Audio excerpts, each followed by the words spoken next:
दोस्तों, गुजरात पुलिस के पास एक फोन आता है और वह फोन होता है एक व्यक्ति का। वह बता रहा होता है कि अंकलेश्वर के पास जो नाला बहता है उस नाले के किनारे एक व्यक्ति का शव पड़ा हुआ है। इस व्यक्ति ने सफेद रंग की शर्ट पहनी हुई है और कॉफी कलर का पैंट पहना हुआ है, लेकिन उस व्यक्ति के बारे में और कोई जानकारी नहीं मिली है क्योंकि उसके पैंट वगैरह में ऐसा कुछ भी नहीं है। दोस्तों, पुलिस अब मौका वारदात पे पहुंचती है और बस वहां पर उस व्यक्ति के शव को बरामद किया जाता है। दोस्तों, जैसे उस शव को वहां से उठाया जाता है और उसका चेहरा वगैरह देखा जाता है तो दोस्तों किसी भी तरीके से उस लड़के की कोई भी पहचान नहीं हो पाई है, लेकिन वह लड़का आसपास का ही लगता है। दोस्तों, पुलिस अब उस लड़के के शव को मोर्चरी में पोस्टमार्टम के बाद रखवाती है और बस उसके जो फोटोग्राफ लिए हैं उन फोटोग्राफ को अपने पास रख लेती है। दरअसल 3 दिन गुजर जाते हैं, कोई भी व्यक्ति किसी भी लड़के के लिए या आदमी के लिए गुमशुदगी की रिपोर्ट दर्ज करवाने नहीं आता है। दोस्तों, यहाँ पर पुलिस परेशान है, आखिर यह व्यक्ति कौन और कहाँ से आया है। दरअसल इसके बारे में कोई जानकारी ले ही नहीं रहा। अब दोस्तों, जैसे ही पुलिस इस खोजबीन में जुटी हुई है, अचानक पुलिस को पता चलता है यहाँ से 60 किलोमीटर दूर एक थाने में एक महिला पहुंची है और वह महिला एक फोटो को लेकर आई है और उस फोटो के अनुसार यह फोटो उसी व्यक्ति का है और यह महिला उस व्यक्ति के गायब होने की सूचना देने आई है। दरअसल पुलिस उस महिला को अपने पास थाने में बिठा लेती है और उससे पूछताछ करने लगती है। अंकलेश्वर से जब पुलिस वहां पहुंचती है तो दोस्तों, पुलिस अब यहाँ पर उस आदमी के मृत जो शरीर है उसके फोटोग्राफ से उस फोटो को मैच करती है तो यह जो फोटो होता है ये उसी आदमी का होता है। दरअसल यह जो फोटो है यह शंकर चौधरी नाम के एक व्यक्ति का होता है। दोस्तों, यही व्यक्ति जिसकी उम्र करीब 35 साल रही होगी, वह लड़का जो कि मकान बनाने का काम किया करता था, ठेका वगैरह लिया करता था। दोस्तों, अब जैसे ही उसकी पत्नी भावना से पूछा जाता है तो भावना का रो रो कर बहुत ही बुरा हाल है। वह भावना कहती है कि उसका तो सब कुछ उजड़ गया, घर भी परिवार भी उसका सुहाग उजड़ गया। दोस्तों, जिस प्रकार से वह भावना अपनी वहाँ पर दलीलें दे रही हैं, सभी लोग तो सोच रहे हैं कि पता नहीं क्या मामला है, लेकिन अभी तक पुलिस बिल्कुल भी नहीं जांच कर पाई है आखिर यहाँ पर होना क्या है। दरअसल दोस्तों, वहाँ पर कुछ ऐसा मामले का खुलासा होता है जिसे जानकर आप हैरान रह जाएंगे और यह सोचकर हैरान रह जाएंगे कि एक पत्नी जो कि अपनी सुहाग खोने के पीछे रो रही है, उसके पीछे उसका ही हाथ था, यानी कि एक पत्नी अपने पति को ही धोखा दे रही थी। दोस्तों, आइए जानते हैं पूरे मामले में क्या हुआ है। नमस्कार, आदाब, सत श्री अकाल दोस्तों, स्वागत है आपका हमारे यूट्यूब चैनल किस्से क्राइम के। और दोस्तों, आपसे वही प्यार भरी गुजारिश, आगे बढ़ने से पहले हमारे चैनल को सब्सक्राइब करना, नोटिफिकेशन बेल को दबाना बिल्कुल मत भूलिएगा। दोस्तों, आज का बेहद ही हैरान कर देने वाला मामला सामने आया है गुजरात के अंकलेश्वर से। दोस्तों, जैसे कि ये जगह काफ़ी अच्छी प्रसिद्ध जगह है गुजरात में, यहाँ पर 2 दोस्त रहते हैं। दोस्तों, ये दोस्त जिनका नाम शिव पटेल है और दूसरे का नाम शंकर चौधरी है। दोस्तों, ये दोनों रहने वाले एक पड़ोसी गांव के हैं, यानी कि अलग अलग गांव के, जो कि गांव एक दूसरे के पड़ोसी हुआ करते हैं और इनकी बहुत अच्छी दोस्ती भी है। दोस्तों, जहां एक और यह जो शंकर चौधरी है यह मकान बनाने का ठेका लिया करता है, वहीं पर जो ये शिव पटेल है ये प्रॉपर्टी डीलिंग का काम किया करता है। शिव पटेल जो कि बहुत ज़्यादा पैसे वाला है, उसके पास उसकी क्रेटा गाड़ी है और बस उसी से उसकी डोला फ्री होती है। दोस्तों, वह इधर उधर घूमता है और बस उस शंकर पटेल के लिए काम ढूंढ रहा होता है। यहाँ पर वो शंकर चौधरी भी उस शिव पटेल को बहुत सारा काम देता रहता है। दोस्तों, अब इनकी जिस प्रकार से वह मित्रता है, अब इस मित्रता के चलते वह अपने दोस्त यानी कि शिव पटेल को अपने घर ले आता है और एक दिन मेला देखने के लिए अपने परिवार समेत उनकी गाड़ी में बैठकर जा रहा होता है। शंकर चौधरी के इस परिवार में उसकी पत्नी भावना भी होती है और दोस्तों, भावना जहां अपने 2 बच्चों के साथ उसके साथ उस गाड़ी में बैठकर गई थी मेला देखने, उस मेला में अब उस शिव पटेल और भावना की आंखें चार हो जाती है। दोस्तों, यहाँ पर वह शिव पटेल तरह तरह की चीज़ें लाकर वहाँ अपनी भाभी यानी कि भावना को खिला रहा होता है और दोस्तों, यहाँ पर भावना की बहुत सारी बातें हो जाती हैं उस शिव पटेल से। अब तो दोस्तों, इनकी दोस्ती हो गई थी।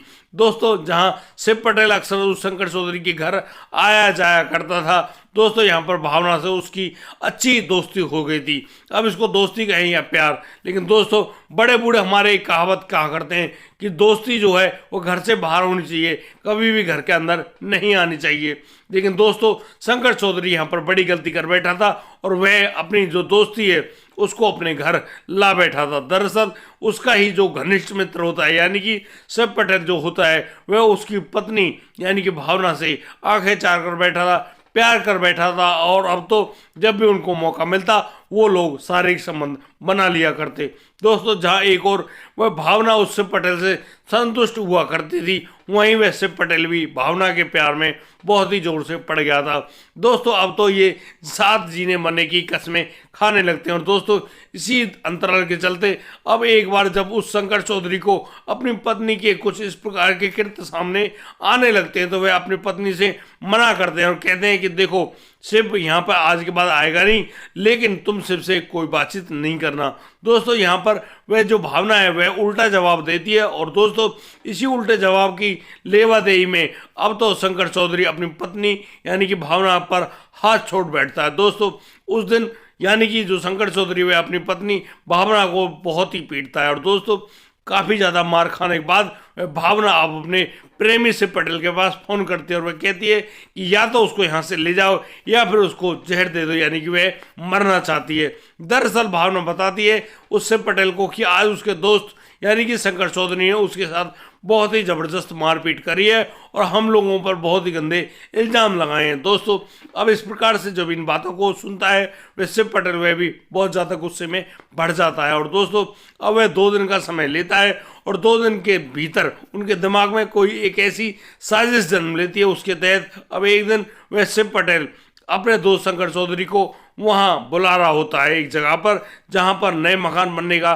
ठेका लेना था। दोस्तों शंकर चौधरी काम के लिए मना नहीं कर पाता और वह अब उस शिव पटेल के पास पहुंच जाता है। जैसे ही वे शंकर चौधरी शिव पटेल के पास पहुंचा है, शिव पटेल अब उसको अपनी गाड़ी के अंदर बिठा लेता है। दोस्तों यहाँ पर शिव पटेल बताता है कि उसकी बहुत ही अच्छी डील लगी है, करीब 60-70 लाख की, और उसने काफ़ी मोटा पैसा कमाया है, चलो आज पार्टी करते हैं। दोस्तों शंकर चौधरी शिव पटेल से मना नहीं कर पाते और दोस्तों ये दोनों अंकलेश्वर की तरफ चल पड़ते हैं। दोस्तों रास्ते में जैसे कि वो लोग जा रहे हैं, यहाँ पर उस शंकर चौधरी को प्यास लगती है और दोस्तों यहाँ पर वह जो शिव पटेल है एक पानी की बोतल देता है, और दोस्तों जैसे ही शंकर चौधरी उस पानी की बोतल में से पानी पीता है उसको अचानक मूर्छा आने लगती है और दोस्तों वहीं पर यानी कि उस सीट पर ही बेहोश हो पड़ता है। दोस्तों जैसे ही शंकर चौधरी को बेहोशी आई है, अब तो शिव पटेल अपनी गाड़ी को रोककर साइड खेतों में उतारकर अब तो उस शंकर चौधरी के गले को घोटना शुरू कर देता है और दोस्तों शंकर चौधरी की सांसें चलना बंद हो जाती है।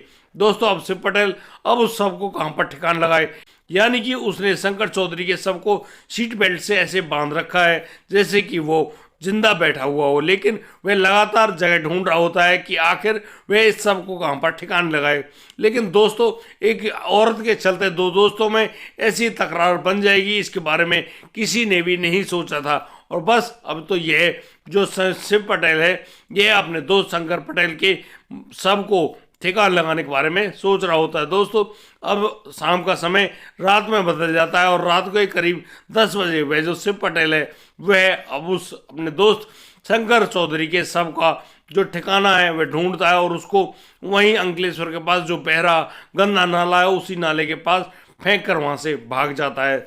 दोस्तों जब वह भावना अपने पति यानी कि शंकर चौधरी की गुमशुदगी की रिपोर्ट लिखाने के लिए उस थाने में आई थी तो वह बता रही होती है कि 3 दिन पहले उसका पति गायब है, वह कहीं पर गया है, वह बताकर तो नहीं गया लेकिन वह अचानक घर से उठकर चला गया था। दोस्तों जहां भावना और शिव पटेल की बहुत ही अच्छी ये साजिश थी, उसी के तहत उस शंकर चौधरी को अपनी ज़िंदगी से हाथ धोना पड़ गया। दोस्तों अब तो वह जो भावना पटेल थी वह सोच रही थी कि वह शिव पटेल से इस प्रकार से अपनी दोस्ती नहीं रख सकती जब तक यह शंकर चौधरी यहाँ पर मौजूद है।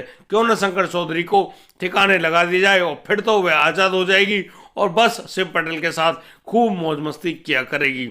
दोस्तों अब जो भावना पटेल है पुलिस के सामने जब इस प्रकार के बयान देती है तो अब तो भावना पटेल की निशानदेही पर उस शिव पटेल नाम के व्यक्ति को भी उसकी गाड़ी यानी कि क्रेटा समेत गिरफ्तार कर लिया जाता है। और अब उससे जब यह पूछा जाता है कि क्या उसने शंकर चौधरी की हत्या करी है तो यहाँ पर वह भी अपना एक वाले बयान दे देता है, यानी कि वह इकबाल कर लेता है कि हाँ उसने अपने दोस्त को मौत के घाट उतारा है। दोस्तों इस प्रकार से उन दोनों यानी कि एक पत्नी अपने पति को इस प्रकार से धोखा देने लगी थी और उस धोखे की जो मुख्य वजह थी वह उसी दोस्त की थी, यानी कि शंकर चौधरी जहां अपने दोस्त शिव पटेल पर बहुत ज़्यादा भरोसा कर बैठा था, वही दोस्त उसका शिव पटेल उससे उसकी पत्नी को छीन लेगा, साथ ही साथ उसकी जिंदगी को भी छीन लेगा। दोस्तों इसीलिए हमारे जो बड़े बुजुर्ग हैं वो कहते हैं कि दोस्ती घर से बाहर तक सीमित होनी चाहिए, घर के अंदर नहीं। यदि वह घर के अंदर आएगी तो वह जरूर कोई ना कोई गुल खिलाएगी। इसीलिए दोस्तों हमारे बड़े बूढ़े यानी कि आप सभी के बड़े बूढ़ों उनकी बात अवश्य माना करें, क्योंकि उनकी बातों में बहुत ही ज़्यादा गहनता छुपी हुई होती है और बहुत ही बड़े राज छुपे होते हैं। दोस्तों इस घटनाक्रम को सुनाने का उद्देश्य यह नहीं कि किसी का दिल दुखाया जाए या किसी को परेशान किया जाए। दोस्तों हमारा सिर्फ यही उद्देश्य है कि उन बातों को ढंग से समझा जाए जिन बातों के पीछे बहुत सारे जुर्म छुपे हुए होते हैं। दोस्तों ऐसे दोस्तों से बचकर रहा करें और दोस्तों सभी से निवेदन है, दोस्ती कीजिए 1000 बार कीजिए लेकिन अपने घर से बाहर कीजिए। अपने किसी मित्र को अपने घर लाने की कोई भी जरूरत नहीं है।